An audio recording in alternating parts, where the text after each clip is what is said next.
അസ്സലാമു അലൈക്കും വറഹ്മത്തുള്ളാഹി വബറകാതുഹു. അൽഹംദുലില്ലാഹി വഹ്ദ വസ്സലാത്തു വസ്സലാമു അലാ മല്ലാ നബിയ ബഅദ. ഏറെ പ്രിയപ്പെട്ട സത്യവിശ്വാസി സഹോദരങ്ങളെ, അല്ലാഹു സുബ്ഹാനഹു വ തആല സൂറത്തുൽ അഹ്സാബിൽ മുഅ്മിനീങ്ങളോട് പ്രവാചകനെ യാതൊരു തരത്തിലും ശല്യപ്പെടുത്തരുത്, ഉപദ്രവിക്കരുത് എന്ന അടിസ്ഥാനത്തിൽ ഒരുപാട് കാര്യങ്ങൾ പഠിപ്പിച്ചു. ഇനി അല്ലാഹു സുബ്ഹാനഹു വ തആല പ്രവാചകനെ ഉപദ്രവിക്കാതിരുന്നാൽ മാത്രം പോരാ, ശല്യപ്പെടുത്താതിരുന്നാൽ മാത്രം പോരാ, നിങ്ങൾക്ക് പ്രവാചകൻ്റെ മേൽ ഇനിയും ബാധ്യതകളുണ്ട് എന്നുള്ള തരത്തിൽ അല്ലാഹു പറയുകയാണ്. ഇന്നല്ലാഹ വ മലായികതഹു യുസല്ലൂന അലൻ നബി യാ അയ്യുഹല്ലദീന ആമനൂ സല്ലൂ അലൈഹി വസല്ലിമൂ തസ്ലീമാ. ഇന്നല്ലാഹ തീർച്ചയായും അല്ലാഹു, വ മലായികതഹു അവൻ്റെ മലക്കുകളും, അല്ലാഹുവിൻ്റെ സന്നിധിയിലുള്ള മലക്കുകളും, യുസല്ലൂന അലൻ നബി പ്രവാചകൻ്റെ മേൽ സ്വലാത്ത് ചൊല്ലുന്നവരാണ്. സ്വലാത്ത് എന്ന് പറഞ്ഞാൽ നമ്മൾ മുന്നേ വിശദീകരിച്ചു, അനുഗ്രഹം, ആശീർവാദം, പ്രാർത്ഥന എന്നൊക്കെയാണ് സ്വലാത്ത് എന്നതിൻ്റെ പദാർത്ഥം. ഇവിടെ അള്ളാഹു സ്വലാത്ത് ചൊല്ലുക എന്ന് പറയുമ്പോൾ അള്ളാഹു പ്രവാചകൻ്റെ മേൽ സകല അനുഗ്രഹങ്ങളും വർഷിപ്പിക്കുക എന്നും, അതുപോലെ തന്നെ അള്ളാഹു അവൻ്റെ അടുത്തുള്ള മലഉൽ അലയിൽ, ആ ഉന്നത സദസ്സിൽ വെച്ച് പ്രവാചകനെ പുകഴ്ത്തി പറയുക എന്നും അള്ളാഹുവിൻ്റെ സ്വലാത്ത് എന്ന് പറയുമ്പോൾ നമ്മൾ മനസ്സിലാക്കുക. മലായിക്കത്ത് സ്വലാത്ത് ചൊല്ലുക എന്ന് പറയുമ്പോൾ മലക്കുകൾ പ്രവാചകന് വേണ്ടി സദാ അനുഗ്രഹത്തിനും ആശീർവാദത്തിനു വേണ്ടി പ്രാർത്ഥിച്ചു കൊണ്ടിരിക്കുന്നു എന്നുള്ളതാണ്. അപ്പോൾ അള്ളാഹുവും റസൂലും അടക്കം റസൂൽ സല്ലല്ലാഹു അലൈഹി വസല്ലമയുടെ മേൽ സലാത്ത് ചൊല്ലുന്നുണ്ട്. യാ അയ്യുഹല്ലദീന ആമനു, അതുകൊണ്ട് സത്യവിശ്വാസികളെ, സ്വല്ലു അലൈഹി, നിങ്ങൾ പ്രവാചകൻ്റെ മേൽ സ്വലാത്ത് ചൊല്ലണം. അപ്പോൾ സത്യവിശ്വാസികൾ എങ്ങനെ സ്വലാത്ത് ചൊല്ലണം? അള്ളാഹുവിനോട് പ്രാർത്ഥിക്കുക, അള്ളാഹുവിനോട് പ്രവാചകൻ്റെ മേൽ അനുഗ്രഹങ്ങൾ, ആശീർവാദങ്ങൾ ചൊരിയാൻ വേണ്ടി പ്രാർത്ഥിക്കലാണ് സത്യവിശ്വാസികൾ ചെയ്യേണ്ട സ്വലാത്ത് എന്നുള്ളത്. വസല്ലിമു തസ്ലീമ, നിങ്ങൾ സ്വലാത്ത് ചൊല്ലുകയും സലാമ് ചൊല്ലുകയും ചെയ്യണം. സലാമ് എന്ന് പറഞ്ഞാൽ നമുക്കറിയാം ശാന്തി, സമാധാനം, രക്ഷ എന്നുള്ളതൊക്കെയാണ്. അപ്പോൾ പ്രവാചകനെ സ്വലാത്തും സലാമും നിങ്ങൾ നേരണം എന്ന് അല്ലാഹു സുബ്ഹാനഹു വ തആല പഠിപ്പിക്കുകയാണ്. അപ്പോൾ സ്വഹാബത്തിൽ പലരും നബി സല്ലല്ലാഹു അലൈഹി വസല്ലമ തശഹുദ്, അത്തഹിയാത്ത് സ്വഹാബികൾക്ക് പഠിപ്പിച്ചു കൊടുക്കുന്നുണ്ട്. അതിൽ പ്രവാചകൻ്റെ മേൽ എങ്ങനെ സലാമ് ചൊല്ലണം എന്നതിൽ പഠിപ്പിക്കുന്നുണ്ട്. അസ്സലാമു അലൈക അയ്യുഹൻ നബി, അള്ളാഹുവിൻ്റെ സമാധാനവും ശാന്തിയും താങ്കൾക്കുണ്ടാകട്ടെ എന്ന് നബി സല്ലല്ലാഹു അലൈഹി വസല്ലമയ്ക്ക് വേണ്ടി പ്രാർത്ഥിക്കാൻ തശഹുദിൽ നബി സല്ലല്ലാഹു അലൈഹി വസല്ലമ പഠിപ്പിച്ചിട്ടുണ്ട്. അപ്പോൾ പല സ്വഹാബികളും പ്രവാചകൻ സല്ലല്ലാഹു അലൈഹി വസല്ലമയോട് ചോദിച്ചു, നമുക്ക് പ്രവാചകരെ സലാം ചൊല്ലാൻ എങ്ങനെയാണ് എന്നറിയാം, എങ്ങനെയാണ് നമ്മൾ സ്വലാത്ത് ചൊല്ലേണ്ടത് എന്ന് പല സ്വഹാബത്തും ചോദിച്ചപ്പോഴാണ് നബി സല്ലല്ലാഹു അലൈഹി വസല്ലമ അല്ലാഹുമ്മ സ്വല്ലി അലാ മുഹമ്മദ് വഅലാ ആലി മുഹമ്മദ് കമാ സ്വല്ലൈത അലാ ആലി ഇബ്രാഹിം തുടങ്ങുന്ന ഇബ്രാഹിമിയ സ്വലാത്ത് മുസ്ലിമീങ്ങൾക്ക്, സഹാബികൾക്ക് പഠിപ്പിച്ചു കൊടുക്കുന്നത് എന്ന് നമ്മൾ മനസ്സിലാക്കുക. അതുപോലെ തന്നെ പ്രവാചകൻ്റെ സ്മരണ ഉള്ള സമയത്തൊക്കെ, പ്രവാചകൻ്റെ പേര് കേൾക്കുമ്പോൾ, പ്രവാചകനെ ഓർമ്മ വരുമ്പോഴൊക്കെ നമ്മൾ പ്രവാചകൻ്റെ മേൽ സ്വലാത്ത് ചൊല്ലണം എന്നുള്ളതാണ് സല്ലല്ലാഹു അലൈഹി വസല്ലം. കാരണം നബി സല്ലല്ലാഹു അലൈഹി വസല്ലം പറഞ്ഞു, അൽ ബഖീലു മൻ ദുകിർതു ഇൻദഹു ഫലം യുസല്ലി അലയ്യ, എൻ്റെ പേര് കേട്ട്, എന്നെ പരാമർശിക്കപ്പെട്ട് എൻ്റെ മേൽ സ്വലാത്ത് ചൊല്ലുന്നില്ല എങ്കിൽ അവനാണ് യഥാർത്ഥ പിശുക്കനെന്നും, അക്സിറു അലയ്യ മിനസ് സ്വലാത്തി ഫി യൗമിൽ ജുമുഅ, വെള്ളിയാഴ്ച ദിവസം പ്രത്യേകിച്ച് നിങ്ങൾ എൻ്റെ മേൽ ധാരാളം സ്വലാത്ത് ചൊല്ലണം. കാരണം എൻ്റെ ഉമ്മത്തി എൻ്റെ മേൽ ചൊല്ലുന്ന സ്വലാത്ത് എനിക്ക് ഖബറിൽ വെച്ചും എനിക്ക് ചില മലക്കുകൾ വന്ന് കാണിച്ചു തരുന്നതാണ് എന്നും, ഏറ്റവും കൂടുതൽ എൻ്റെ മേൽ സ്വലാത്ത് ചൊല്ലുന്ന ആളുകളാണ് നാളെ പരലോകത്ത് ഖിയാമത്ത് നാളിൽ എന്നോട് ഏറ്റവും അടുത്ത ആളുകൾ എന്നും നബി സല്ലല്ലാഹു അലൈഹി വസല്ലമ പറഞ്ഞതെല്ലാം നമ്മെ പ്രവാചകൻ്റെ മേൽ ധാരാളം സ്വലാത്ത് ചൊല്ലാൻ പ്രേരിപ്പിക്കേണ്ടതാണ്. അതുപോലെ തന്നെ പ്രവാചകൻ്റെ മേൽ ഒരു സ്വലാത്ത് ചൊല്ലിയാൽ അള്ളാഹു അവൻ്റെ മേൽ 10 സ്വലാത്ത് ചൊല്ലുന്നതാണ്. അതായത് പ്രവാചകൻ്റെ മേൽ ചൊല്ലിയതിനേക്കാൾ ഇരട്ടിയായിക്കൊണ്ട് അള്ളാഹു നമ്മെ മലഉൽ അലയിൽ വെച്ച് പുകഴ്ത്തി പറയുന്നതാണ്, അള്ളാഹു നമ്മുടെ മേൽ സമാധാനം വർഷിക്കുന്നതാണ് എന്ന് നമ്മൾ മനസ്സിലാക്കണം. അതുപോലെ തന്നെ നമ്മൾ മനസ്സിലാക്കണം, പ്രവാചകൻ്റെ മേലിറങ്ങുന്ന ഏതൊരു അനുഗ്രഹം ഉണ്ടെങ്കിലും, പ്രവാചകൻ്റെ മേൽ റബ്ബ് എന്ത് അനുഗ്രഹങ്ങളും ആശീർവാദങ്ങളും ചൊരിയുകയാണെങ്കിലും അതെല്ലാം ഈ ഉമ്മത്തിനു കൂടി ഉപകാരപ്പെടുന്നതാണ് എന്നും നമ്മൾ സാന്ദർഭികമായി മനസ്സിലാക്കുക. പിന്നീട് അല്ലാഹു സുബ്ഹാനഹു വ തആല അള്ളാഹുവിനെയും പ്രവാചകനെയും ശല്യപ്പെടുത്തുന്ന ആളുകളുടെ പര്യവസാനം പറയുകയാണ്. പ്രവാചകനെ ഒരു തരത്തിലും, നിങ്ങളുടെ ഒരു പെരുമാറ്റം കൊണ്ടുപോലും പ്രവാചകന് വേദനയുണ്ടാക്കരുത് എന്ന് പറഞ്ഞു.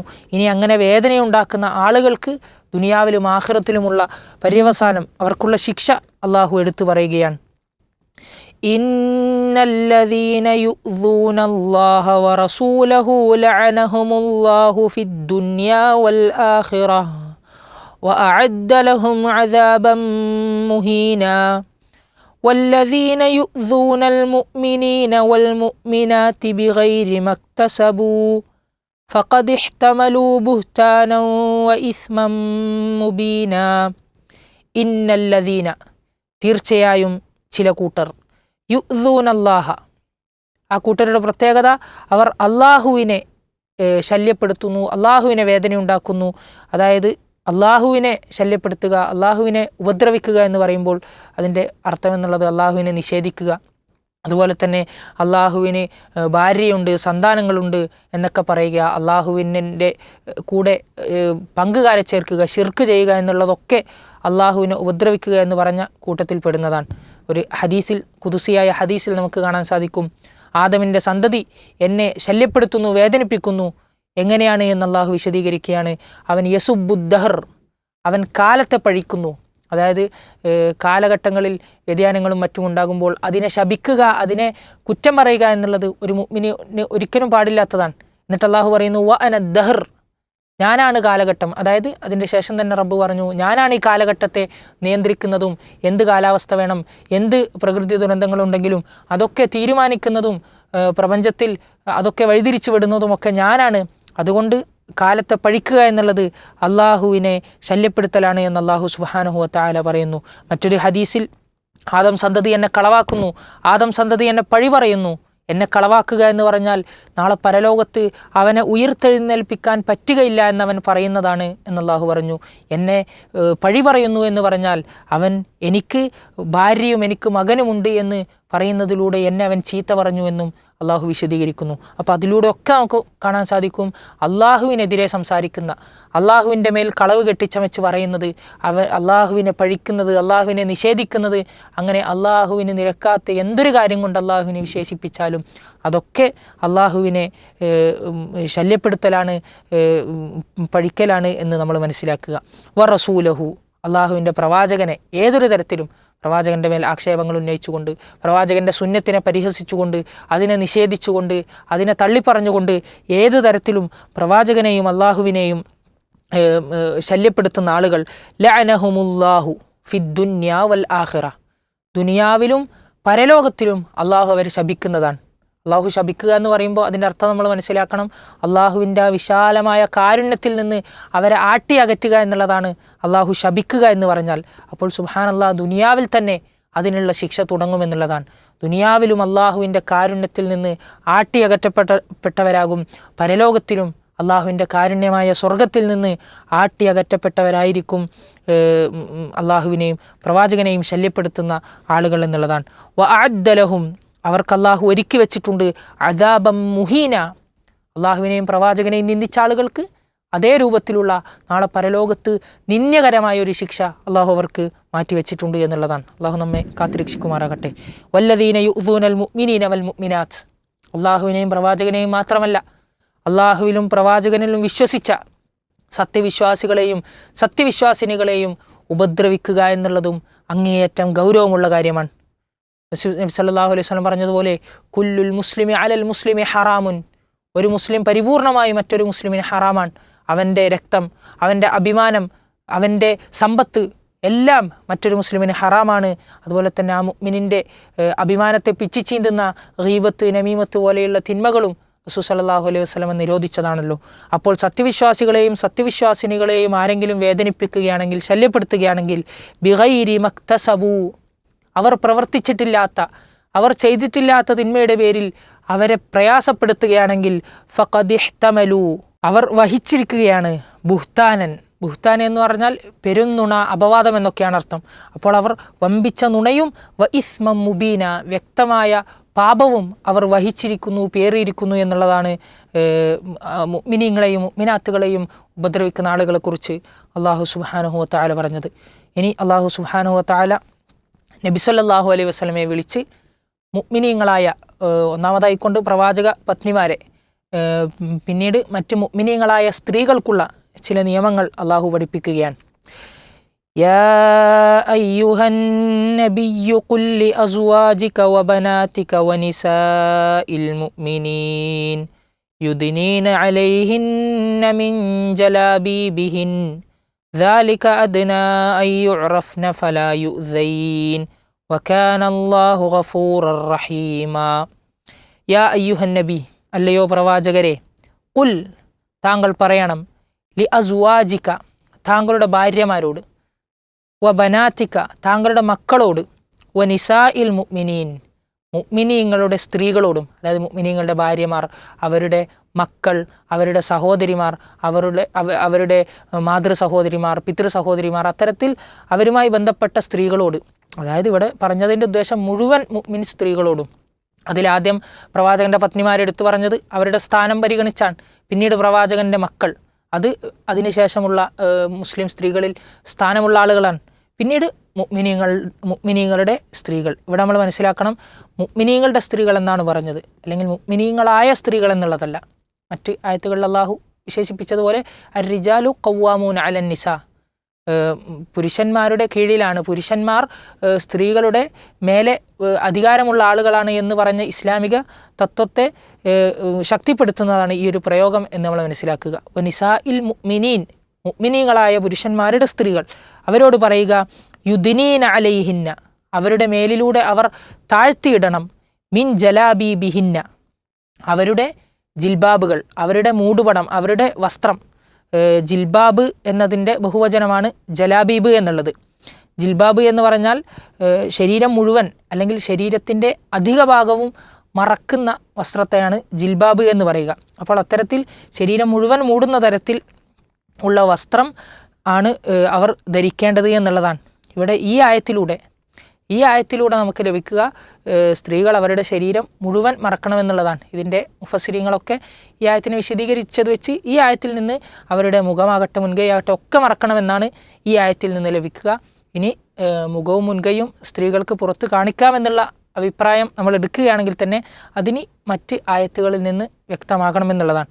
കാരണം ജിൽബാബ് എന്ന് പറഞ്ഞാൽ ശരീരം മുഴുവൻ മൂടുന്ന വസ്ത്രമാണ്. മാത്രവുമല്ല ഇവിടെ നമ്മൾ മനസ്സിലാക്കണം, സ്ത്രീകളുടെ ജിൽബാബ്, സ്ത്രീകളുടെ ഔറത്ത് എന്ന് പറയുമ്പോൾ രണ്ട് പ്രസിദ്ധമായ അഭിപ്രായങ്ങളുണ്ട് എന്ന് നമുക്കറിയാവുന്നതാണ്. മുഖവും മുൻകൈയും ഔറത്തല്ല, അത് കാണിക്കാവുന്നതാണ് എന്നും, എന്നാൽ മുഖവും മുൻകൈ അടക്കം സ്ത്രീകൾ മറക്കേണ്ടതാണ് എന്നുള്ള രണ്ട് അഭിപ്രായങ്ങളുണ്ട് എന്ന് നമുക്ക് അറിയാവുന്നതാണ്.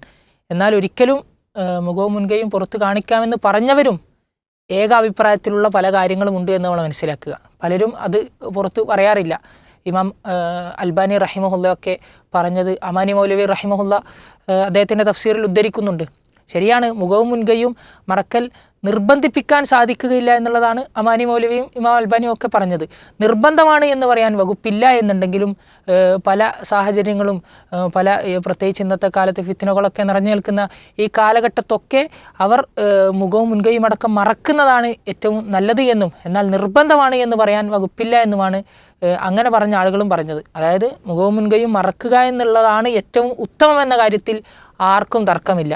ഇനി മുഖവും മുൻകൈയും പുറത്ത് കാണിക്കുകയാണെങ്കിൽ തന്നെ അതിൽ നമ്മൾ മേക്കപ്പെടുന്നതും അതിനെ ഭംഗീകരിച്ച് കാണിക്കുന്നതും ഒക്കെ ഹറാമാണ് എന്നുള്ള കാര്യത്തിലും ആർക്കും തർക്കമില്ല എന്ന രണ്ട് ഇജ്മാ. ഒന്ന്, മുഖവും മുൻകൈയും അടക്കം മറക്കുകയാണ് ഉത്തമം എന്നുള്ള കാര്യത്തിൽ ആർക്കും തർക്കമില്ല. അങ്ങനെയാണ് പരമാവധി ചെയ്യുന്ന ആളുകളൊക്കെ സാധിക്കുന്ന സ്ഥലത്തൊക്കെ ചെയ്യേണ്ടത്. അതുപോലെ തന്നെ മുഖവും മുൻകൈയും കാണിക്കുകയാണെങ്കിൽ അതിൽ ഭംഗി വരുത്തുക എന്നുള്ളത് ഹറാമാണ് എന്ന കാര്യത്തിലും ആർക്കും തർക്കമില്ല എന്നുള്ള ആ രണ്ട് ഇജ്മാകൾ നമ്മൾ സാന്ദർഭികമായി മനസ്സിലാക്കേണ്ടതാണ്.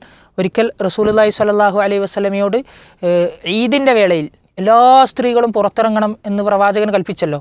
ഹൈലുള്ള സ്ത്രീകളാണെങ്കിലും ആ മുസ്ലിം ജമാഅത്ത് കാണാനും ആ പ്രാർത്ഥനയിൽ പങ്കെടുക്കാനും അവർ വരണം, പക്ഷേ നിസ്കരിക്കുന്ന സമയത്ത് അവർ മാറി നിൽക്കണം എന്ന് പ്രവാചകൻ കൽപ്പിച്ചപ്പോൾ ഉമ്മു അത്തിയ റളിയല്ലാഹു അൻഹ നിവേദനം ചെയ്യുന്നു, ഒരു സ്ത്രീ ചോദിച്ചു, പ്രവാചകരെ, ഞങ്ങളിൽ ചില ആളുകൾക്ക് ജിൽബാബില്ല, അതായത് ശരീരം മുഴുവൻ മറക്കുന്ന വസ്ത്രമില്ല, അപ്പോൾ നമ്മൾ എങ്ങനെയാണ് പുറത്ത് വരേണ്ടത് എന്ന് പറഞ്ഞപ്പോൾ റസൂലുള്ളാഹി സ്വല്ലല്ലാഹു അലൈഹി വസല്ലം പറഞ്ഞു, ലിതുൽബിസ്ഹാ സ്വാഹിബതുഹാ മിൻ ജിൽബാബിഹാ. ജിൽബാബ് ഇല്ലെങ്കിൽ സാരില്ല, ജിൽബാബ് ഇല്ലാതെ പുറത്ത് വന്നോട്ടെ എന്നുള്ളതല്ല, ജിൽബാബുള്ള മറ്റൊരു സ്ത്രീ അവളുടെ ജിൽബാബ് ഈ സ്ത്രീക്ക് കൊടുത്ത് സഹായിക്കണം എന്നുള്ളതാണ്. അപ്പോൾ ഇത്തരത്തിൽ ശരീരം മൂടിക്കൊണ്ട് പുറത്തിറങ്ങുക എന്നുള്ളത് നിർബന്ധമാണ് എന്നതിനെ അറിയിക്കുന്ന ചില കാര്യങ്ങളാണിത്. എന്നിട്ട് അള്ളാഹു സുബ്ഹാനഹു വ തആല പറയുന്നു ദാലിക അദ്ന, അതാണ് ഏറ്റവും നല്ലത്, ഏറ്റവും അടുത്തത്, അയ്യുറഫ്ന, അവർ തിരിച്ചറിയപ്പെടാൻ വേണ്ടി. തിരിച്ചറിയപ്പെടാൻ വേണ്ടി എന്ന് പറയുമ്പോൾ ഇവർ മുഅ്മിനീങ്ങളായ സ്ത്രീകളാണ്, ഇവർ ചാരിത്രശുദ്ധി ആഗ്രഹിക്കുന്ന ആളുകളാണ്, ഇവരെ ശല്യപ്പെടുത്താൻ പോകേണ്ടതില്ല, ഇവർ പതിവ്രതകളാണ്, അവർ ചാരിത്രശുദ്ധി ആഗ്രഹിക്കുന്ന നല്ല സ്ത്രീകളാണ് എന്ന് മറ്റുള്ളവർ അറിയുന്നതിന് വേണ്ടി. അല്ല എന്നുണ്ടെങ്കിൽ ആയത്തിറങ്ങിയ പശ്ചാത്തലം ചില മുഫസ്സിരീങ്ങൾ പറഞ്ഞു, ആ മദീനയിൽ ആ കാലഘട്ടത്തിൽ അടിമ സ്ത്രീകളുടെ വേഷം വേറെയും സ്വതന്ത്ര സ്ത്രീകളുടെ വേഷം വേറെയുമായിരുന്നു. അപ്പോൾ അടിമ സ്ത്രീകളാണ് എന്ന് കണ്ടു കഴിഞ്ഞാൽ ഈ മുനാഫിക്കുകളും മനസ്സിൽ രോഗമുള്ള ആളുകളും പലതരത്തിലും ഇവരെ പ്രയാസപ്പെടുത്താൻ ഒരുമ്പെടാറുണ്ടായിരുന്നു. അപ്പോൾ ആ സമയത്ത് അടിമ സ്ത്രീകളല്ലാത്ത രൂപത്തിൽ സ്വതന്ത്രകളാണ് എന്ന് മനസ്സിലാക്കുന്ന രൂപത്തിൽ ഇത്തരത്തിലുള്ള വസ്ത്രമിട്ട് നിങ്ങൾ നടക്കുമ്പോൾ ആ മുനാഫിക്കുകൾക്ക് മനസ്സിലാകും ഇത് അടിമ സ്ത്രീകളല്ല, അപ്പോൾ നിങ്ങൾ പ്രയാസപ്പെടുത്താതിരിക്കാൻ വേണ്ടി എന്ന് സാന്ദർഭികമായിക്കൊണ്ട് തഫ്സീർ പറഞ്ഞ ആളുകളുണ്ട് എന്ന് നമ്മൾ മനസ്സിലാക്കുക. എന്നാൽ മൊത്തത്തിൽ ചാരിത്രശുദ്ധി ആഗ്രഹിക്കുന്ന സംസ്കാര സമ്പന്നരായ സ്ത്രീകളാണ് ഇവർ എന്ന് എല്ലാവർക്കും അറിയുന്നതിന് വേണ്ടിയും ഫലാ യുദൈൻ, അതിലൂടെ നിങ്ങൾ ഉപദ്രവിക്കപ്പെടാതിരിക്കാൻ വേണ്ടിയും എന്നല്ലാഹു പറയുകയാണ്. അപ്പോൾ സ്ത്രീ അവളുടെ സൗന്ദര്യം കാണിച്ച് പുറത്ത് നടക്കുന്നതാണ് അവൾക്ക് പ്രയാസം ഉണ്ടാകാനും ഉപദ്രവിക്കപ്പെടാനും ഒക്കെ കാരണം എന്ന് അള്ളാഹു ഇതിലൂടെ സൂചിപ്പിക്കുകയാണ്. വകാന അല്ലാഹു ഗഫൂറർ റഹീമ, അള്ളാഹു എന്നാൽ അങ്ങേയറ്റം പൊറുക്കുന്നവനും അങ്ങേയറ്റം അടിമകളോട് കാരുണ്യം ചൊരിയുന്നവനാണ് എന്ന് അള്ളാഹു സുബ്ഹാനഹു വ തആല പറയുകയാണ്. ഇൻഷാ അല്ലാഹ് ബാക്കി ആയത്തുകൾ നമുക്ക് വരുന്ന ക്ലാസ്സുകളിൽ മനസ്സിലാക്കാവുന്നതാണ്. വസല്ലല്ലാഹു അലാ നബിയിന മുഹമ്മദ്.